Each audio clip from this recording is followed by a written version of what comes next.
We can leave it at that.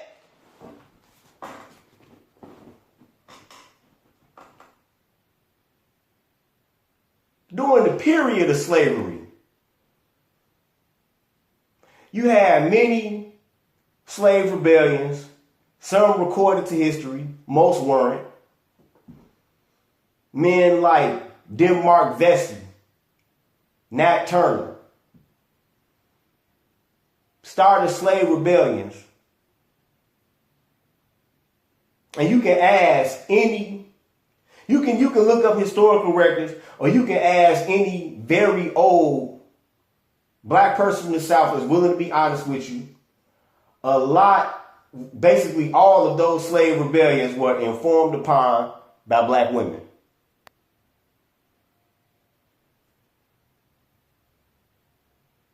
But then you'll make the claim that nobody protected you during slavery. So with that type of treachery, how does black love come out of that?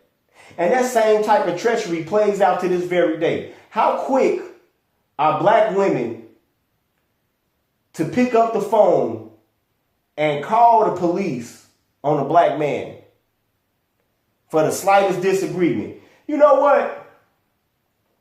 When I was younger,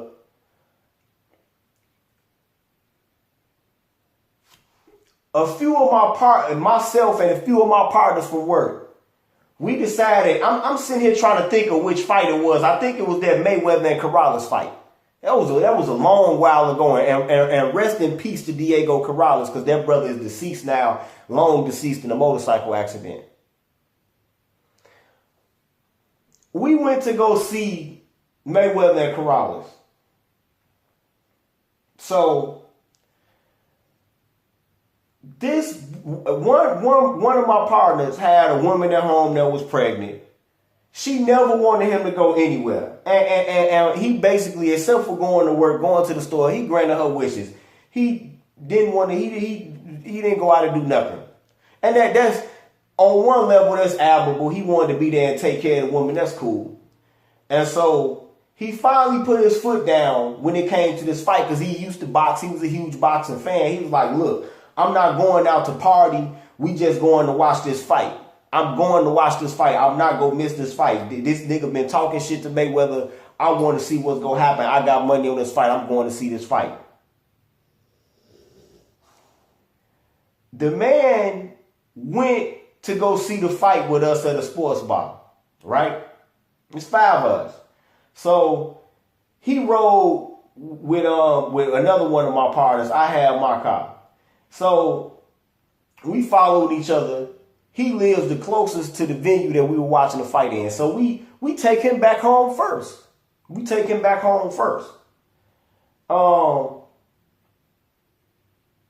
So the next day, not the next day, but the following Monday, he didn't show up to work. So we like, man, where such and such at? So then 2 days later, he finally shows up to work, and he's in the HR office for a couple of hours explaining what happens. He comes out to the floor. He tells us that this woman called the police on him, saying that he has slapped her. And this is about like maybe 5 minutes before he walked in the door. So the man walks in the door, takes off his clothes, lays down to sleep, and all of a sudden, he said, because he was kind of faded, so he went to sleep real quick. So he said he woke up and it's a policeman tapping on his chest with a fucking flashlight. And so he's in the car, like, before he even wakes up, he's in the police car. And he like, what the fuck are y'all locking me up for? And so they told him, your girlfriend said that you slapped her. And he's like, we ain't even had no arguments or nothing. I went to go see a fight. And so after the bitch wasn't mad no more, then she finally recanted her testimony. But you see that right there? He's lucky that he didn't get fired from work. He's lucky that he didn't get shot in his own fucking bedroom by the police. Where's the black love there? That same type of incident plays itself out every fucking day. Where's the black love there? Where is it? You have a group of women that, even though they secretly and openly lust after non-black men. They do it on TV. They do it all over social media. They have books that the whole premise of the book is being in a servile relationship to a white man. Many books like this, many titles. Go look them up. They on Amazon. This is nothing that's hidden. But even though you have women that so openly lust after non-black men, you can't even get past the high with a non-black woman before they label you a coon.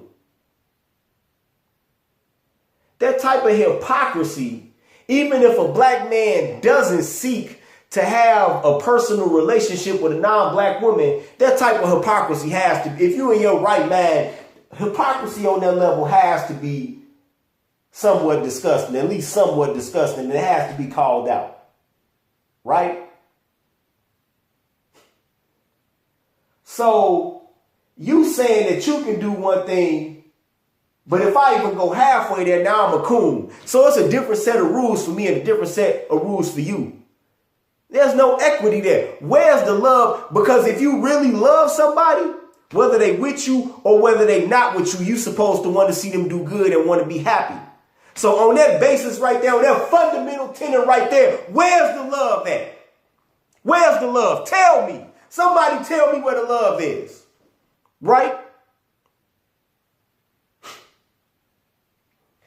You want to know what love is? This is what love is to me. Love is finding a person that you at least get along with 80% of the time, and that you have this person's best interest at heart, even though it might overlap what your best interests are, or it might even conflict, but you have their best interests at heart because you care about them that much. And you always are considering how you can make them, how you can help them do better. And is any harm going to come to them, and trying to facilitate ways to help them do better and to prevent any harm coming to them. That's what the fuck love is. Do you really think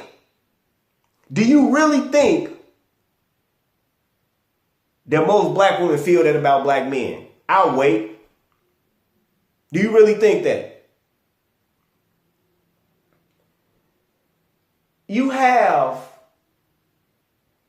a group of women that even in the Reconstruction period, as the black man in America came to embody the proverbial saying of pulling himself up by his bootstraps and building cities in this country and learning trades. Well, not learning trades, but had already perfected the trades. Understand this, that the first ships built in the United States Navy were built by the first trade union in the United States, the Carpenters and Joiners of America, and many of those charter members were black men. Many of those carpenters and joiners that built those first ships in the fledgling United States Navy were black men.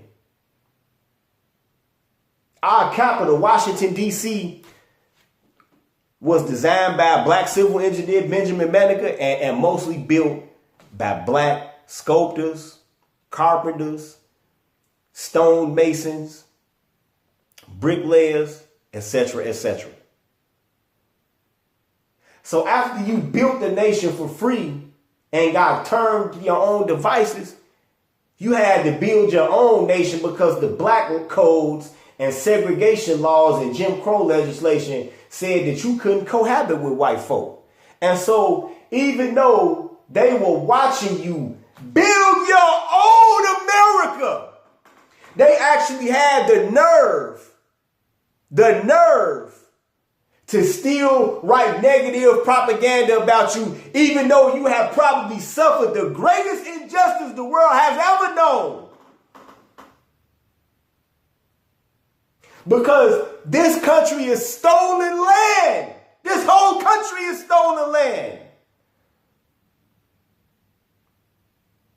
The land you see that comprises the original 13 colonies is stolen land.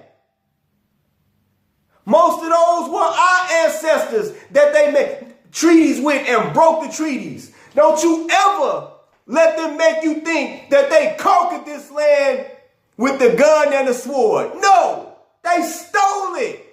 They conned their way out of, they conned it. They conned their way into it. It's loaded dice. It's 3-card Molly. It's counting cards. Whatever the fuck you want to call it. They conned their way into it. They didn't take a motherfucking thing.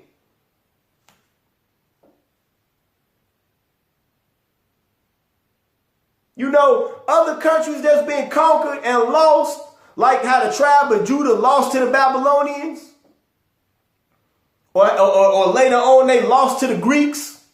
They lost that shit. They lost their land fair and square. The South Africans, the Zulus, they fought the British and the Dutch. They lost their land fair and square.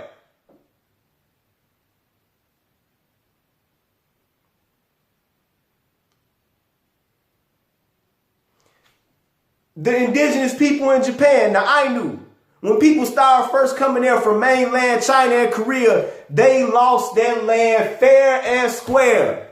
They lost it. War is a competition and they lost it. Us? No, we got conned. So even though you slowly recovered in the Reconstruction period from the con game and the hundreds of years of slavery that have been visited upon you, you defined yourself as being a resourceful champion. And they still had the nerve to get in publications and say negative shit about you. Not even appreciating your worth as a human being or a man. Tell me where the love comes from that. How does that signify love? Please tell me.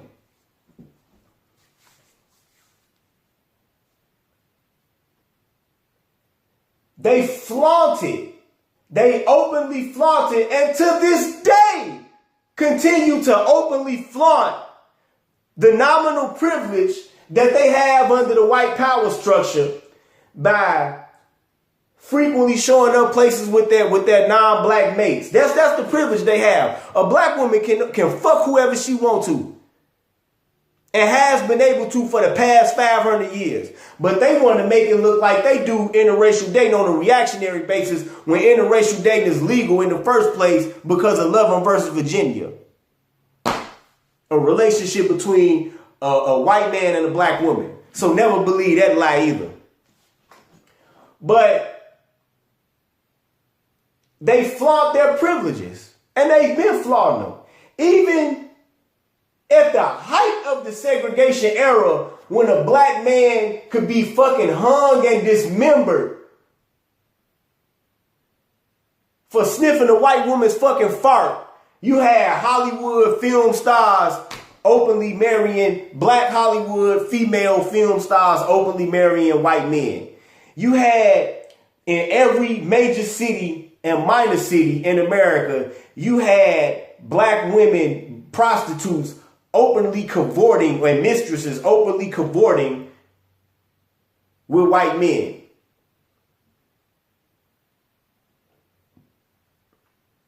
Hell, I have older relatives that tell me that depending on where you live, if you live in the North, you might be able to get, you can go, if you got the money and you got the game to go after a beautiful black woman. But they told me if you stay in the South, just find you a woman that can cook and leave it at that. Because to have a beautiful black woman, a beautiful black wife in the South, up until like the 1970s was dangerous. Because either you're in danger and having to raise a white man's kid and while this black bitch gives you some excuse about, oh, well, her grandmother was an Indian princess, or you might have to stand up verbally or whatever to some type of public disrespect of your woman and either risk the point of being totally fucking emasculated or having your life